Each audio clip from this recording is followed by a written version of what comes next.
हज़रत ख्वाजा इब्राहिम बिन अदहम रज़ियल्लाहु ताला अन्हु को कौन नहीं जानता।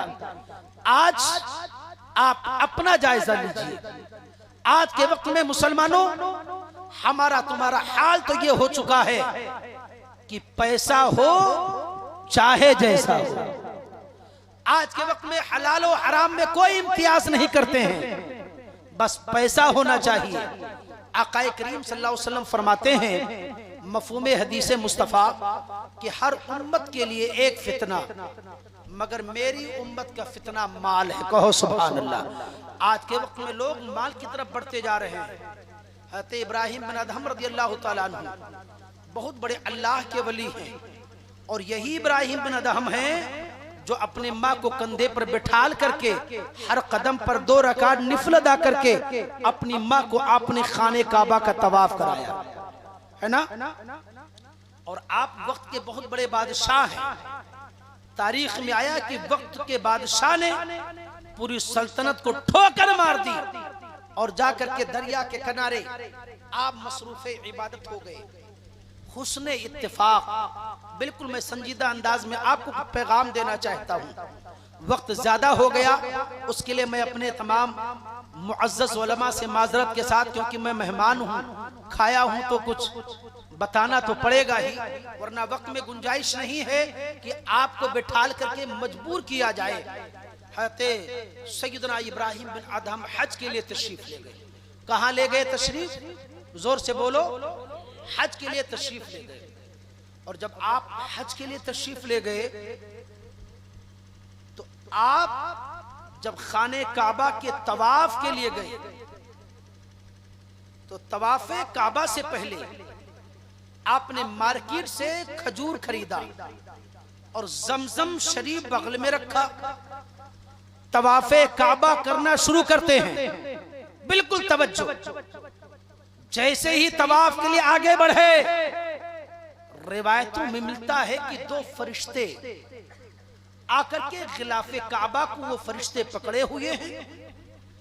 एक फरिश्ता दूसरे से कहता है ए देख, तो दूसरा कहता क्या हुआ, क्या देखूं? कहा देखो इब्राहिम बिन अदहम काबा के तवाफ के लिए आया। कह दो सुभान अल्लाह। तो कहा क्या करूं, तवाफ के लिए जमाना आया है तो वो भी आए। एक फरिश्ता कहता है अरे कहा जमाना तो आया है, मगर इब्राहिम बिन अदहम बहुत बड़ा अल्लाह का वली है। कहा फिर? कहा अल्लाह का वली है मगर इसकी विलायत छीन ली गई। क्या कहा फरिश्तों ने? इसकी विलायत छीन ली गई। कहा वो कैसे? तो वो फरिश्ता दूसरा अर्ज करता है, दूसरे फरिश्ते से कहता है कि आज इसने मदीना के सूक में, मदीना के बाजार से, मक्का के बाजार से इसने खजूर खरीदा। 4 खजूर इसके हिस्से में ज्यादा आ गए। इसने वजन के एतबार से रकम अदा की है, मगर उस वजन के एतबार से 4 खजूर इसके हिस्से में ज्यादा हैं। अरे उस 4 खजूर का इसने पैसा नहीं दिया तो उसकी वजह से अल्लाह ने इसके विलायत को छीन लिया है। गौर करें आप, ये तारीख 4 खजूर ज्यादा उसकी विलायत को छीन लिया गया। इब्राहिम बिन अदहम ने सुन लिया, फौरी तौर पर गए, उस दुकान पर जाते हैं, बगैर किसी सोचे समझे आपने 8 खजूर को निकाल करके वापस किया और वापस करके जल्दी से आते हैं। वो 2 फरिश्ते अभी खिलाफे काबा को पकड़े हुए हैं और फिर मशवरा करते हैं, ए फला फरिश्ता, शायद अल्लाह ने इसकी विलायत को वापस फरमा दिया है।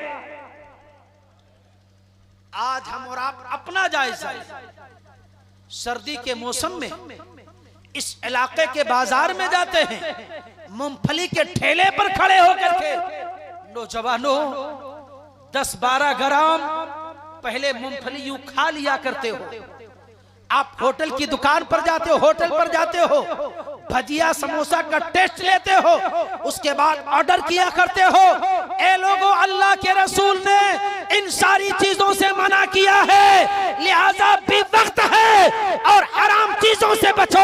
जितनी चीज का तुम्हें मुतालबा करना है उसकी रकम अदा करोगे तो ये भी दीन की तबलीग है, यही शरीयत मुस्तफा है और यही फरमाने मुस्तफा सल्लल्लाहु अलैहि वसल्लम है।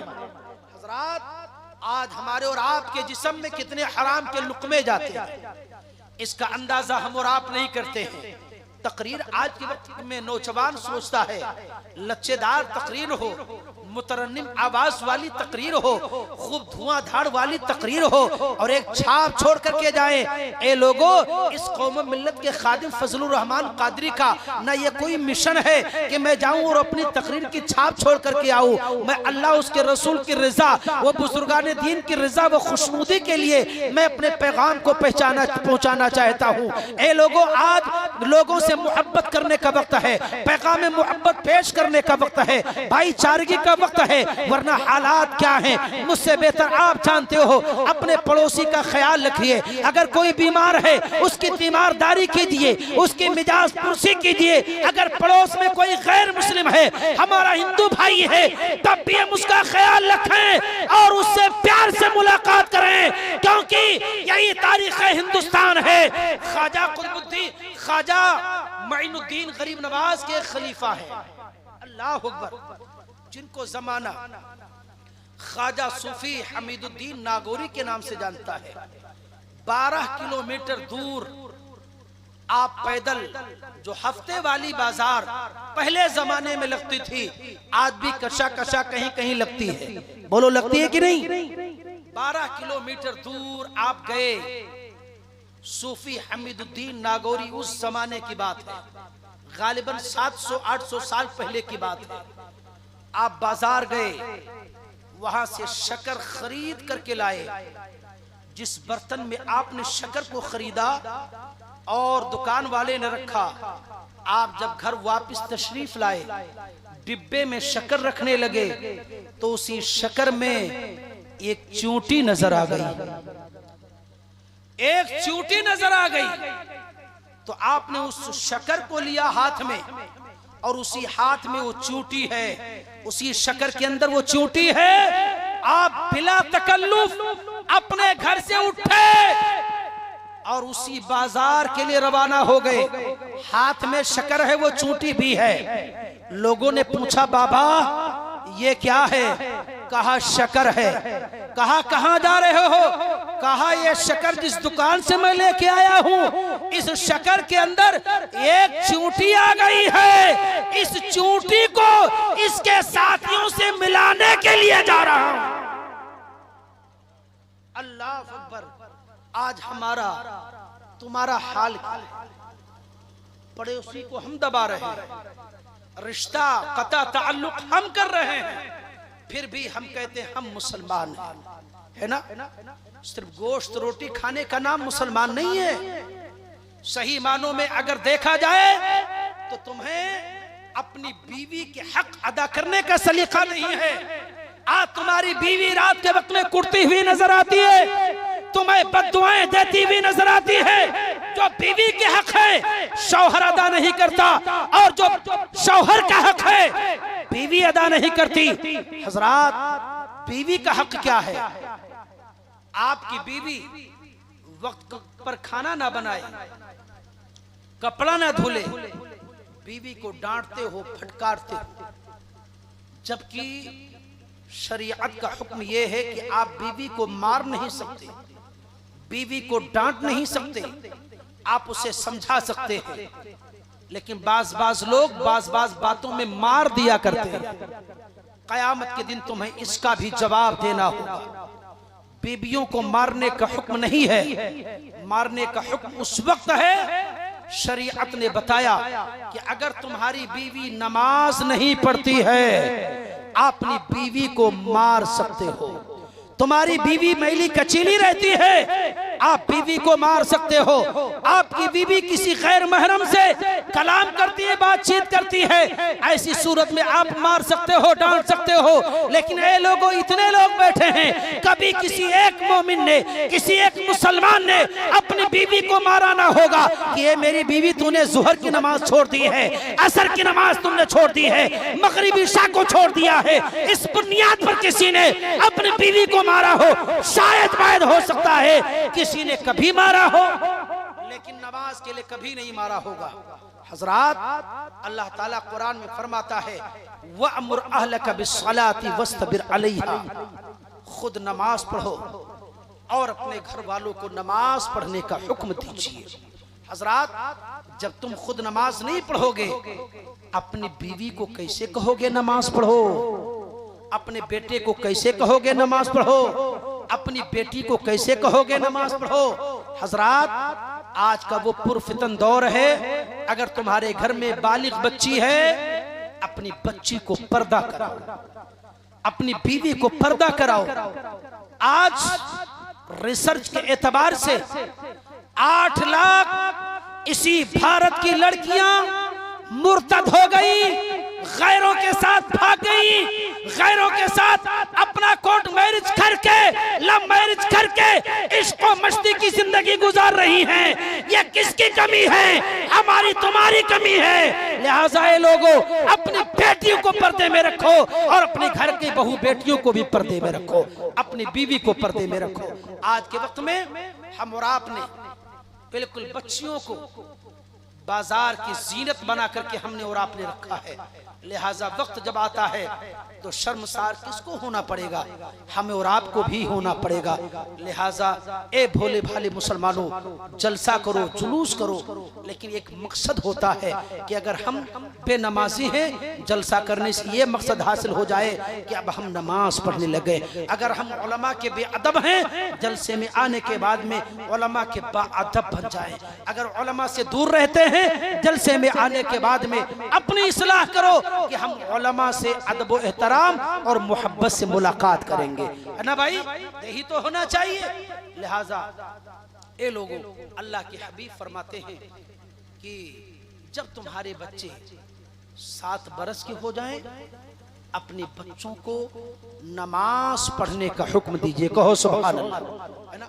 अब कुछ लोग सोने लगे, तकरीर क्या किया जाए, इसलिए जहन मुंतशिर होता है, फिर तकरीर नहीं हो पाती है ना? हुजूर फरमाते हैं कि जब तुम्हारे बच्चे 7 बरस के हो जाएं, अपने बच्चों को नमाज पढ़ने का हुक्म दीजिए। वज़रिबूहुम हत्ता इज़ा बलगू अशरा, और जब वही बच्चे, नबी फरमाते हैं मुरू सिबियानकुम हत्ता इज़ा बलगू सबआ, जब वो बच्चे 7 बरस के हो जाएं, उन्हें नमाज पढ़ने का हुक्म दीजिए। और जब वही बच्चे आपके 10 साल के हो जाएं, तो उन बच्चों को मार करके नमाज पढ़वाइए। लेकिन इतने लोग बैठे हैं, किसी ने न बीवी को मारा होगा, न किसी ने अपने बेटे को मारा होगा। हज़रात गिरामी, इन बातों पर अमल कीजिए और अल्लाह के नेकूकार बंदों से मोहब्बत उल्फत कीजिए। ये हज के अय्याम चल रहे हैं, पूरी दुनिया के हुज्जाज इस साल, कई साल के बाद, कोरोना काल के बाद में इस साल दुनिया भर के हुज्जाज किराम मक्कतुल मुकर्रमा की सरजमीन पर अल्हम्दुलिल्लाह हाजिर है। कहो सुभान अल्लाह। और एक सदा होगी, लब्बैक अल्लाहुम्मा लब्बैक। आप लोग भी पढ़ लीजिए, लब्बैक अल्लाहुम्मा लब्बैक। एक सदा गूंज रही होगी, ए मेरे परवरदिगार मैं हाजिर हूं, परवरदिगार मैं हाजिर हूं। हजरात, एक तारीख, बिल्कुल चंद मिनट की गुफ्तगू, जब ये हज के अय्याम करीब हुए, तो इसी बलख की तारीख है कि हज़रत शकीक बल्खी रज़ी अल्लाह ताला अन्हु, बहुत बड़े अल्लाह के वली है। कह दो सुभान अल्लाह, जोर से बोलो सुभान अल्लाह। बहुत बड़े अल्लाह के वली, आज़मे सफरे हज बैतुल्लाह, लोगों ने जाना कि हज़रत शकीक बल्खी जा रहे हैं, तो एक दूसरे लोग तैयार हो गए कि हजरत जा रहे हैं तो उनके साथ सफर अच्छा होगा, हज के अरकान सही तरीके से अदा होंगे क्योंकि वो अल्लाह के वली हैं। कहो सुभान अल्लाह। काफी तादाद में लोग तैयार हो गए। तारीख में यह है कि हुस्न इत्तेफाक हज़रत शकीक बल्खी रज़ी अल्लाह ताला अन्हु, आप बल्ख के शहर में गए साजो सामान लेने के लिए, हज के साजो सामान लेने के लिए। आपकी निगाह खता नहीं करती है। आपकी निगाहों ने देखा कि एक बापर्दा खातून तेज कदम चलने के बाद सड़क के बगल में एक जगह जाती है और अपने बगल से छुरी निकाल करके एक मुर्दार के गोश्त को काटती है। तेज कदम चलने के बाद मुर्दार के गोश्त को काट करके वो नकाबपोश खातून एक मुर्दार गोश्त को काट करके अपने घर तेज कदम चलती है। हज़रत शकीक बल्खी रज़ी अल्लाह ताला अन्हु का बयान है कि मैं छिपते छिपाते उसके पीछे पीछे में चलता रहा। जब वो खातून घर के अंदर गई है और जैसे ही चूल्हा जलाया है, उस मुर्दार गोश्त को उसने हांडी में रखा है, पानी डाला है, गोश्त ने जोश मारा है, उबाल फेंका है। आप फरमाते हैं कि मैं दरवाजे के करीब में खड़ा होकर के सारे मंजर को देख रहा था। बच्चों ने कहा बिचार 7 दिन हो गए हैं, भूखे और प्यासे हैं, कितना फाका कराओगी, अरे खाना मुझे कब मिलेगा। तो वो खातून अर्ज करती है बेटा घबराओ नहीं, खाना तैयार हो रहा है, चंद मिनट के बाद तुम्हें खाने को गोश्त पेश करूंगी। बच्चे बिलक रहे हैं, 7 दिन के भूखे और प्यासे हैं। जब इतना कहा, शकीक बल्खी फरमाते हैं कि अगर मैं हालात का जायजा लेता तो शायद वो खातून मुर्दार बच्चे को खिला देती। मैंने दरवाजे पर दस्तक दी, अंदर से जवाब मिलता मंदक्कल बाब, कौन है दरवाजे पर। तो आप अर्ज करते खातून दरवाजा खोलो। जब उसने दरवाजा खोला, आप अंदर तशरीफ ले गए, निगाह को नीची किया और नीचा करने के बाद आपने 300 दीनार उस गरीब बेवा के आंचल में डाल दिया। और आप इरशाद फरमाते हैं एक खातून इसके अलावा अगर जरूरत पड़े तो इसी बल्ख में मैं रहता हूँ, लिहाजा अपने बच्चों को मुर्दार मत खिलाना, इससे जाओ बाजार से सादो सामान लेकर के आओ, अच्छे कायदे से बच्चों को खिलाओ, अच्छा लिबास पहनाओ, अच्छे तरीके से जिंदगी के औकात को गुजारो। हजरत गिरामी तारीख ये मिलती है कि जब आप इतना कहने के बाद जब आप वापस तशरीफ लाए हैं और तमाम हुज्जाज किराम का इरादा बन चुका है, काफिला रवाना होने के करीब में है, लोग आते हैं और अर्ज करते हुजूर हुजूर रखते सफर बांधे, हुजूर चले हज के लिए। तो आप फरमाते आप चलिए इंशाअल्लाह तबारक व तआला, इसके बाद मैं आऊंगा, मेरा इरादा मुलतवी हो गया है, मैंने अपने इरादे को मुलतवी कर दिया है, मैंने अपने इरादे को बदल दिया है।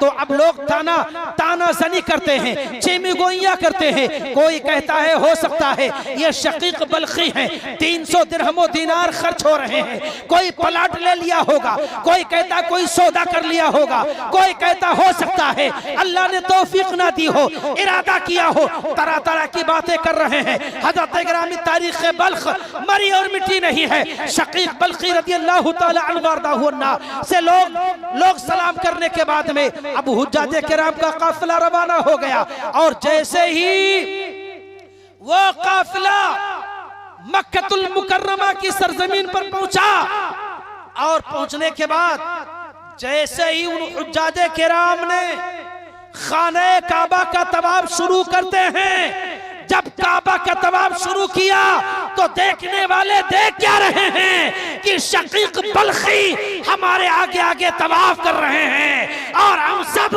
उनके पीछे पीछे तवाफ काबा कर रहे हैं। जब वही हुज्जाज किराम का काफिला रमिये जिमार करता है, वहां भी शकीक बल्खी नजर आते हैं, वहां और हजर अस्वद का बोसा देते हैं हुज्जाज, तो वहां भी शकीक बल्खी दिखाई देते हैं। मीना में कुर्बानी करते हैं, शकीक बल्खी दिखाई देते हैं। मैदान अरफात में मस्जिद नमरा में 2 रकात नमाज निफल अदा करते हैं, मस्जिद खीब में नमाज अदा करते हैं, वहां शकीक बल्खी नजर आते हैं। मैदान अरफात में जाते हैं, वहां शकीक बल्खी नजर आते हैं। मुज़दलिफा में क़याम होता है, शकीक बल्खी नजर आते हैं। अल्लाह अकबर। तारीख ये है कि जिस वक्त बादशाह इस्लाम ने इमामुल वक्त ने आखिरी खुतबा पढ़ा, आखिरी दुआ मैदान अरफात में की, तो वहीं पर बल्ख के लोगों ने और दुनिया के हुज्जाज किराम का काफिला वहीं पर रुकता है। जब कयाम किया काफिला वालों ने, तो अब एक अल्लाह के वली भी बल्ख से गए हुए थे, बड़े नेकूकार बंदे गए थे। तो उनका बयान है कि चंद फरिश्ते आपस में मशवरा करते हैं कि ये बताओ, इस साल दुनिया भर के हुज्जाज आए हैं, इस साल अल्लाह ने हाजियों के हज को कबूल किया कि नहीं? तो वो मशवरा करते हैं आपस में। तो एक कहता है इस साल अल्लाह ने एक हाजी की नहीं, बल्कि जितनी दुनिया से हुज्जाज आए सारे हुज्जाज के हज को अल्लाह ने कबूल फरमा लिया है। अब वो फरिश्ते आपस में मशवरा करते हैं, तो एक पूछता है वो कैसे? ये कोई बात हुई कि सारे हुज्जाज के हज को अल्लाह ने कबूल कर लिया?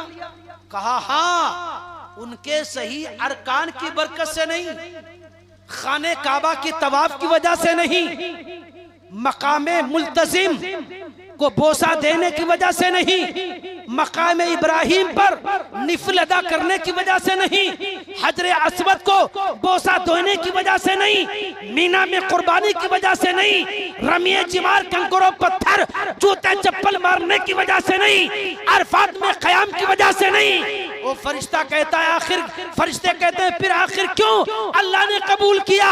तो एक फरिश्ता कहता है अल्लाह तबारक व तआला ने हज़रत शकीक बल्खी की अदा को अल्लाह ने कबूल फरमा लिया है, और शकीक बल्खी की वजह से अल्लाह ने हुज्जाज किराम के हज को कबूल फरमा लिया है।